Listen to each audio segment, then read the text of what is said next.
সুস্বাগতম দর্শকবৃন্দ, আপনাদের উপরে আল্লাহ প্রদত্ত শান্তি বর্ষিত হোক। দর্শকবৃন্দ, আজকের আলোচনার বিষয় হচ্ছে জামায়াতে ইসলামের কি করা উচিত। কি করা উচিত আসছে জাতীয় ত্রয়োদশ নির্বাচনকে সামনে রেখে। 12ই ফেব্রুয়ারি 2026-এ জাতীয় নির্বাচনে এমন কি করা যেতে পারে যারা করলে জামায়াতে ইসলাম সত্যি সত্যিই ক্ষমতা আহ, আসতে পারে, বাংলাদেশের সরকার গঠন করতে পারে। আমার মনে হয় এখনো কিছু মানে it is never too late, ইংরেজিতে একটা কথা আছে। তো সবার প্রথমে বলতে হলে জামাত ইসলাম এমন একটি দল যার জন্ম হয়েছে লাহোরে, বাংলাদেশের জন্মেরও আগে। তো অনেক ঘাত প্রতিঘাত, অনেক বাধা বিপত্তি পার করেও এখনও দলটি টিকে আছে। শুধু টিকে আছে বললেই হবে না, বহল তবিয়তে এইবারে ত্রয়োদশ নির্বাচনে তারা প্রধান বিরোধী দলের তকমা পেতে যাচ্ছে। তারা ওই আসনে অধিষ্ঠিত হতে যাচ্ছে প্রধান বিরোধী দলের। তো এটা একটা বিরাট ব্যাপার। এই যাবৎকালে জামাতে ইসলামের সর্ববৃহৎ সাফল্যতা। যাই হোক, ভুল বলতে গেলে তাদের সবচেয়ে ভুল বলতে গেলে অনেক ভুল আছে। এই নিয়ে কথা বলতে গেলে আধা ঘন্টা পার হয়ে যাবে। তো সব থেকে বড় এবং আমরা যেটা নিয়ে সবাই জানি সেরকম একটা ভুলের কথা বলি, সেটা হচ্ছে 71-এ দেশ জন্মানোর বিরোধিতা করা। বাংলাদেশ যে তৈরি হবে, বাংলাদেশ যে প্রতিষ্ঠা লাভ করবে, সেই প্রতিষ্ঠার লাভ করার না করানোর জন্য তারা সর্বাত্মক চেষ্টা করেছে, করেও যখন পারেনি এক পর্যায়ে তারা বাংলাদেশকে মেনে নিতে বাধ্য হয়েছে। এবং এদেশের কয়েক বছর রাজনীতি ব্যান্ডও করা ছিল, কিন্তু একটা পর্যায়ে যে সেই শিথিলাদেশ প্রত্যাহার হয় অন্য সরকারের মাধ্যমে। যাই হোক, এই অন্য আলোচনার বিষয়। আজকের আলোচনার বিষয় হচ্ছে এমন কি করা এমন কি কি করার আছে যা করলে জামাত ইসলাম ক্ষমতায় আসতে পারে। তার মধ্যে একটা রিসেন্টলি একটা ভুল করে ফেলেছে, যে হচ্ছে এই যে পুরুষদেরকে দ্বিতীয় বিয়ে করার সময় নারীদের অনুমতির দরকার নেই। টার্মস অ্যান্ড কন্ডিশন অ্যাপ্লাইড, সালিশি একটা ব্যাপার স্যাপার আছে, তা সেই একই কথা। তো যাই হোক, এই মুহূর্তে এই রকম মানে শরিয়াতন্ত্র আমাদের সংবিধানের মধ্যে ঢুকানোর যে চেষ্টা, এটা সবাই বুঝতে পারতেছে যে এই জামাতে ইসলামের হাত আছে এর পিছনে। তো এই চালাকিটা এই মুহূর্তে না করলেও হতো। কারণ গ্রাম বাংলায় তো আপনাদের মহিলাদের মধ্যে একটা ব্যাপক একটা প্রচারণা, আপনাদের যেটা আপনাদের দিক থেকে একটা পজিটিভ ভূমিকায় এসেছে। এবং তাদের যে ঘোর যে ব্রেন ওয়াশটা, তারা এটা কিছুটা কাটতে সহায়ক ভূমিকা হিসেবে পালন করবে এই রায়ের ঘোষণা। তো এই ব্রেন ওয়াশ তো এখনই ঘোর কেটে গেলে হবে না শোনা। কমসে কম নির্বাচনটা পার হতে হবে, নির্বাচন পার হয়ে যাক, তারপরে আপনারা যা খুশি করেন। আপনার জাতীয় সঙ্গীত উড়াই দেন, দেশে কোনো কোনো সঙ্গীতই থাকবে না, তো জাতীয় সঙ্গীত তো ও মামুলি ব্যাপার। আর এইসব উদ্দেশ্যি সুদেশি, এই যে কিছুদিন আগে আর একটা ভুল হচ্ছে, এই যে প্রথম আলো ডেইলি স্টার যেদিন পুরাই দিলেন, এই ওই দিনে উদিসি ছায়ানট এইসবও।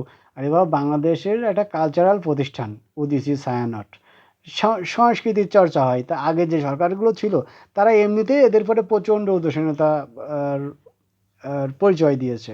তো এমনিতেই এটা একটা ভঙ্গুর অবস্থান থেকেই এদের কার্যক্রম পরিচয়। তারপর যদি আপনারা এভাবে মারামারি করেন, তো বাঙালি জাতি তো বুঝে যাবে যে ক্ষমতা আসার পরপরই আপনারা পয়লা বৈশাখ ব্যান্ড করে দেবেন। কারণ আমরা পয়লা বৈশাখ পালন করতে প্রচণ্ড পছন্দ করি।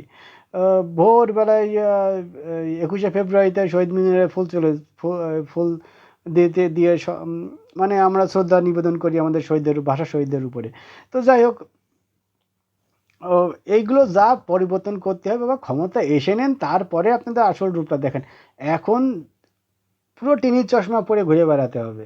আপনাদের মনের মধ্যে যা আছে মনের মধ্যে থাকুক, কিন্তু বাইরে কোনো মতে আসা যাবে না।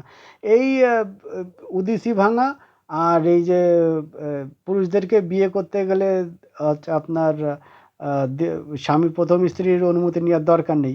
এই দুটো কার্যকলাপে আপনাদের যে বাঙালি মতদর্শ আহ, সাথে যে শরিয়ার মতদর্শর কিছু পার্থক্য আছে, এই পার্থক্যগুলো আপনারা সামনে নিয়ে সাংঘর্ষিক পর্যায়ে নিয়ে চলে আসতেছেন। তো কোনো অবস্থাতেই সংঘর্ষের দিকে যাওয়া যাবে না।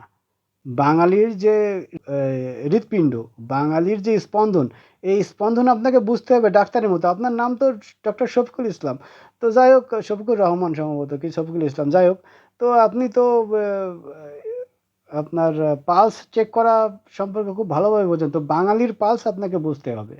বাঙালির পালস, বাঙালি পয়লা বৈশাখ পালন করবে, বাঙালি জাতীয় সঙ্গীত গাবে, বাঙালি রবীন্দ্রনাথ ঠাকুরের সঙ্গীত চর্চা করবে, কাজী নজরুলের বিদ্রোহী কবিতা নিয়ে মাতামাতি করবে। যে বিদ্রোহী কবিতা হতে জিবর আলাহিসাল্লামের ডানা ভেঙে দেখতে চাইছে এই হচ্ছে আপনার কাজী নজরুল ইসলাম। তো আমাদের কাছে মূল বিষয় হচ্ছে কি বলে এটারে, কলা, আর্ট, আর্টটারে আমরা গুরুত্ব দিই। এখন এর সাথে ধর্ম, এই কলার সাথে ধর্ম আপনি সাংঘর্ষিক পর্যায়ে নিয়ে চলে আসলে আপনি ক্ষতিগ্রস্ত হবেন। তো সেটা বিষয় না। তো বিষয় হচ্ছে এই সাংঘর্ষিক পর্যায়ে নিয়ে চলে আসা যাবে না। আপনারা এই যে এতগুলো আসনে প্রার্থী দিয়েছেন, একটাও নারী প্রার্থী দেননি। কেন বাবা? একটা হিন্দু প্রার্থী যদি দিতে পারেন, তাহলে একটা নারী প্রার্থী আপনি কেন দিতে পারবেন না? কোথায় কে আটকায় আছে আপনার? যদি হিন্দু প্রার্থিতা, জামায়াত ইসলামের হিন্দু প্রার্থিতা পেয়ে যদি একটা হিন্দু লোক ভোট করতে পারে, তাহলে একটা নারী কেন ভোট করতে পারবে না? আরে বাবা, আপনারা তো ফতুয়া ফতুয়া দিয়াই মাস্টার। তো এরকম তো অনেক হাদিস কোরআনেও বের করতে পারবেন যে আপনারা যেভাবে আপনারা প্রমাণ করে দেখা দিতে পারবেন যে নারী নেতৃত্ব সম্পূর্ণ হারাম, সম্পূর্ণ হারাম, ঠিক একই কায়দায় আপনারা প্রমাণ করে দেখা দিতে পারবেন নারী নেতৃত্বও জায়েজ আছে।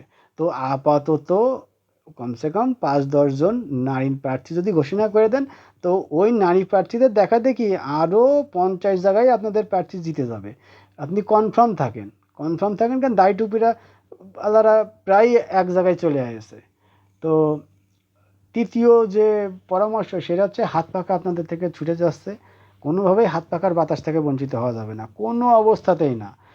তারা যদি চায় ১৫০টা আসন চাচ্ছে, তাও তাও মানে কথার কথা, তারা যদি চায় তো সেটাও দিয়ে দিতে হবে, কিন্তু কোনোভাবেই হাত পাখার হাত হাতছাড়া করা যাবে না।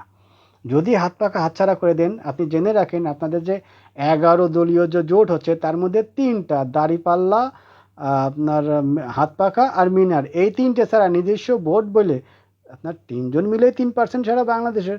তারপরেও আপনাদের মধ্যেই আলোচনা হচ্ছে আর কি।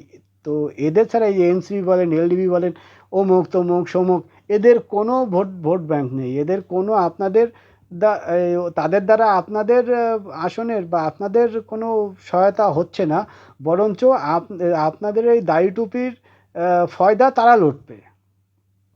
তো আপনাদের জামাতে ইসলাম, হাত পাখা, তারপরে আপনার মিনার, এদের যে ভোটারগুলো আছে এই ভোটগুলো এনসিপি টানবে। কিন্তু এনসিপির কোনো ভোটই নেই মিয়া, আপনি গ্যারান্টি দিয়ে লেগে রাখেন। আপনারা কেন, যদি বিএনপিও সাপোর্ট দেয়, তারপরেও এনসিপিতে 30টা আসন আপনারা দিয়েছেন, একটাও পাস হবে না। তাহলে ফলাফল কী দেওয়া হলো? ফলাফল দেওয়া হলো যে এদের থেকে আপনি হাত পাখা যে কোনো মুহূর্তে হাতছাড়া করা যাবে না। আচ্ছা, গেল। এবার ৫ নাম্বার হচ্ছে কি, আপনার প্রবাসের যে ভোট, ১ কোটি ভোট আছে সারা বাংলাদেশে, ১ কোটির অধিক, অনেক বেশি, আনডকুমেন্টেডও অনেক আছে। তো আপনাদের মিডল ইস্টে আপনাদের যে কার্যক্রমতা দেখলাম, আসলেই প্রশংসনীয়, কারণ আপনাদের কর্মীরা প্রচণ্ড অ্যাক্টিভ প্রবাসে। কাজকর্ম কাজকর্ম বাদ দিয়ে দল বেঁধে জায়গায় জায়গায় ভোট করে বেড়াচ্ছে। বাংলাদেশিরা কোন জায়গায় আছে, আপনার ভোট রেজিস্ট্রেশন করেছেন কিনা।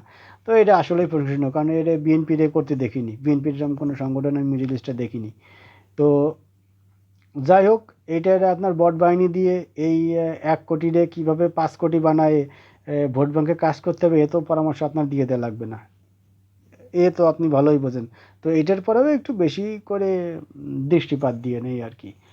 আর হচ্ছে পুলিশ, যদি আপনাদের তো সব থেকে শক্তিশালী, আমার তো মনে হয় যে বিএনপির প্রার্থীদের কাছে যত টাকা আছে, সেটা 15 বছরে খরচ করতে করতেই নেই কোঠায় চলে আসে। এখন যদি টাকা পয়সা থাকে তো আপনাদের কাছে আছে, কারণ আপনারা যে আমলে মানে আলুর মতো সব তরকারিতে যায়। তো যে দলই ক্ষমতা থাকুক, আপনাদের যে কাজ, ব্যবসায়িক যে কাজগুলো আপনারা নির্দ্বিধায় করে গেছেন। সব থেকে কষ্টকর সময় পার করেছেন এই বিএনপি, এই আওয়ামী লীগের টাইমে। তারপরেও আপনাদের কোনো ব্যবসা প্রতিষ্ঠান কোনো কিছুতে আপনারা আপনার বাধাগ্রস্ত হননি, সামান্য, তৎসামান্য, কিন্তু আপনারা আপনাদের কায়দায় বহাল তবিয়তে আপনারা ব্যবসা বাণিজ্য করে গেছেন, এবং প্রচুর সহায়তা, সার্বিক ভিক্ষে দাবি, মিডল ইস্টের বিভিন্ন দেশের থেকে অনুদান টনুদান। তো যাই হোক, তো এই পুলিশ, প্রত্যেকটা সেন্টারে পুলিং এজেন্ট এবং পুলিশ, এদেরকে যদি না কিনে এই জায়গায় আপনাদের ছাত্র শিবিরের কাজে লাগাতে হবে, কারণ ওই মারামারি ফ্যাসাদে যদি কোন যে দিনের বেলা যে ভোট কাটাকাটি করে জিতে আসবেন, ছাত্রদলের কাছে মার খেয়ে ভূত হয়ে যাবেন। ছাত্রদল ওরে বাবা রে বাবা, এর একমাত্র ছাত্রলীগ ছাড়া ছাত্রদলে ঠান্ডা করার মতো কেউ নেই। আর পুলিশ বাদে দিলে ছাত্রদল ছাত্রলীগ আসলে কিটা বেশি কিটা কম এ ফলাফল জাজ করা এ আলোচনা সাপেক্ষ বিষয়। তো এদের তুলনায় ছাত্র শিবির ওই পাবলিক ইউনিভার্সিটিগুলোতে লাফালাফি করতে পারেন, কারণ আপনাদের একটা মেটিকুলাস ডিজাইন এর পিছনেও কাজ করেছে এবং দীর্ঘদিন বিশাল। আমি কুষ্টিয়া ইসলাম ইউনিভার্সিটি থেকে ইভিনিং শিফটে এমবিএ করেছি। আমি জানি সেই সময় ওই ভার্সিটির সব থেকে বড় হল ছিল সাদ্দাম হল। তো সাদ্দাম হলে কীভাবে চলতো ছাত্র শিবিরের কার্যক্রম এবং প্রত্যেকটা অ্যাডমিশন টেস্টের আগে কিভাবে জামাত পরিবার থেকে ছেলেপেলেদেরকে হলে আগের থেকে এটা একটা ভালো দিক। আপনারা পুলিশদেরকে কিনে যে কোনো কায়দায় ওই আগের রাত্রে ভোট না ছেড়ে কেটে যদি আগের রাত্রে ব্যবস্থা করে না রাখেন, তাহলে আমার মনে হয় না যে কোনো কায়দায় আপনারা তো যাই হোক, কোনো ভুল ত্রুটি হলে ক্ষমা করবেন। কারোর মনে আঘাত করার জন্য বলা না, আমার মনে হয়েছে যা বাস্তবতা তাই নিয়ে আমি আলোচনা করেছি। আপনাদের উপর আল্লাহ প্রদত্ত শান্তি বর্ষিত হোক। ভালো থাকবেন। ধন্যবাদ।